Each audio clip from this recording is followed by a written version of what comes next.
ತಾಯಿ ಹೇಗಿರ್ಬೇಕಂತೆ, ತಂದೆ ತಾಯಿನು, ಬಟ್ ತಾಯಿ ಹೇಗಿರ್ಬೇಕಂತ ನಿಮ್ಗೆ ಎಲ್ಲ ಒಂದು ಒಂದು ಕತೆ ಇದೆ, ಎಲ್ಲರೂ ಕೇಳಿರ್ತೀರಿ. ಒಂದಿನ ತಾಯಿ ಏನ್ ಮಾಡಿರ್ತಾರೆ, ಅಳಿಸ್ಬಿಟ್ಟು ಹೊರಗಡೆ ಕುತ್ಕೊಂಡಿರ್ತಾಳೆ, ಏನೋ ಕೆಲಸ ಮಾಡ್ತಿರ್ತಾರೆ. ಮಾಡುವಂತ ಸಂದರ್ಭದಲ್ಲಿ ಗೇಟಿನ ಸದ್ದಾಗುತ್ತೆ. ಗೇಟಿನ ಸಪ್ಪಳ ಆಗ್ತಿದ್ದಂಗೆ ತಾಯಿ ತಿರುಗಿ ನೋಡ್ತಾಳೆ. ಶಾಲೆಗೆ ಹೋದಂತ ಮಗ 1 ಗಂಟೆಲೆ ಅಂದ್ರೆ ಕಳಿಸಿದ 1 ಗಂಟೆಲೆ ವಾಪಸ್ ಬಂದಿರ್ತಾನೆ. ತಾಯಿಗೆ ಆಶ್ಚರ್ಯ ಆಗ್ತದೆ, ಯಾಕೆ ನನ್ ಮಗ ಇಷ್ಟು ಬೇಗ ಬಂದ ಅಂತ. ಅವಳಿಗೆ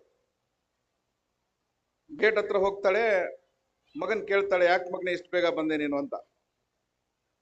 ಅವನು, ಇಲ್ಲ ಮಮ್ಮಿ, ನನಗೆ ಸ್ಕೂಲಿನ ಅಡ್ಮಿನಿಸ್ಟ್ರೇಟ್ ಏನ್ ಮಾಡ್ಬಿಟ್ರು, ಒಂದು ಲೆಟರ್ ಕೊಟ್ಟು ನಿಮ್ಮಮ್ಮನಿಗೆ ಕೊಡು ಅಂತ ಕಳಿಸಿದ್ದಾರೆ ಅಂತ ಹೇಳ್ತಾರೆ.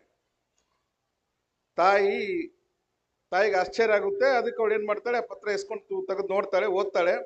ತಾಯಿ ಕಣ್ಣಲ್ಲಿ ನೀರು ಬರುತ್ತೆ. ಅವಾಗ ಮಗ ಕೇಳ್ತಾನೆ, ಅಮ್ಮ ಏನ್ ಬರ್ದಿದ್ದಾರೆ ಪತ್ರದಲ್ಲಿ ಅಂತ.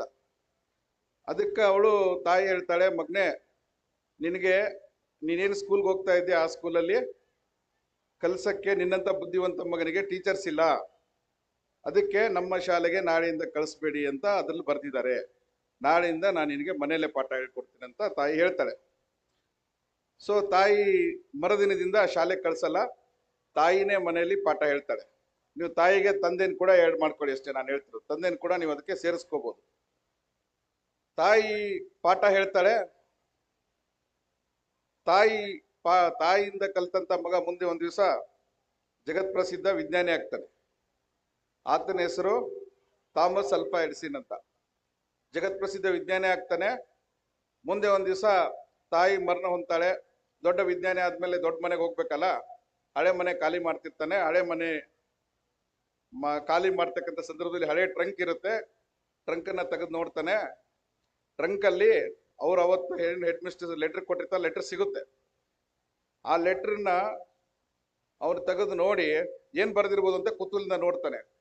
ಆ ಪತ್ರದಲ್ಲಿ ಬರ್ದಿರ್ತಾರೆ ಏನಂತ, ನಿನ್ ಮಗ ದೊಡ್ಡ ಹುಚ್ಚ ಇದ್ದಾನೆ, ಅವನಿಗೆ ಶಾಲೆಯನ್ನ ಕಲಿಯುವಂತ ಅರ್ಹತೆಗಳು ಯಾವುದೂ ಇಲ್ಲ, ಆದ್ದರಿಂದ ನಾಳೆಯಿಂದ ನಿಮ್ಮ ಮಗಳನ್ನ ಶಾಲೆಗೆ ಕಳಿಸ್ಬಿಡಿ ಅಂತ ಬರ್ದಿರ್ತಾರೆ. ಸೊ ಅದನ್ನ ನೋಡಿದ ಥಾಮಸ್ ಅಲ್ಫಾ ಎಡಿಸನ್ಗೆ ಸಾಕಷ್ಟು ಏನಾಗಿರ್ಬೋದು ಅಂತ ನೀವೊಂದು ಅರ್ಥ ಮಾಡ್ಕೊಳ್ಳಿ. ಬಟ್ ಈ ಕಥೆಯ ಈ ಕಥೆಯಿಂದ ನಾವೇನ್ ಕಲಿಬೇಕು ಅಂತಂದ್ರೆ, ಹುಚ್ಚ ಅಂತ ಏನು ಅವತ್ತಿನ ಶಾಲೆಯಿಂದ ಗುರುತಿಸಲ್ಪಟ್ಟಿರ್ತಂತ ಒಂದು ವಿದ್ಯಾರ್ಥಿ ಮುಂದೆ ಒಂದ್ ದಿವಸ ಜಗತ್ ಪ್ರಸಿದ್ಧ ವಿಜ್ಞಾನಿ ಆಗ್ತಾನೆ. ಈ ವಿದ್ಯುತ್ ಬಲ್ಬನ ನಾವೇನೆಲ್ಲ ಏನು ಬೆಳಕನ್ನಲ್ಲಿ ಕುತ್ಕೊಂಡಿದೀವೋ ಇಂಥ ಒಂದು ವಿದ್ಯುತ್ ಬಲ್ಬನ್ನ ಥಾಮಸ್ ಅಲ್ಫಾ ಎಡಿಸನ್ ಕಂಡುಹಿಡಿಯೋದು. ಸೊ ಅಂದ್ರೆ ಒಂದು ತಂದೆ ತಾಯಿ ಮನಸ್ಸು ಮಾಡಿದ್ರೆ ಹುಚ್ಚನಾಗಿರ್ತಕ್ಕಂಥ ಮಗನ್ ಕೂಡ ಜಗತ್ ಪ್ರಸಿದ್ಧ ವಿಜ್ಞಾನಿಯನ್ನಾಗಿ ಮಾಡ್ಬೋದು ಅಂತ.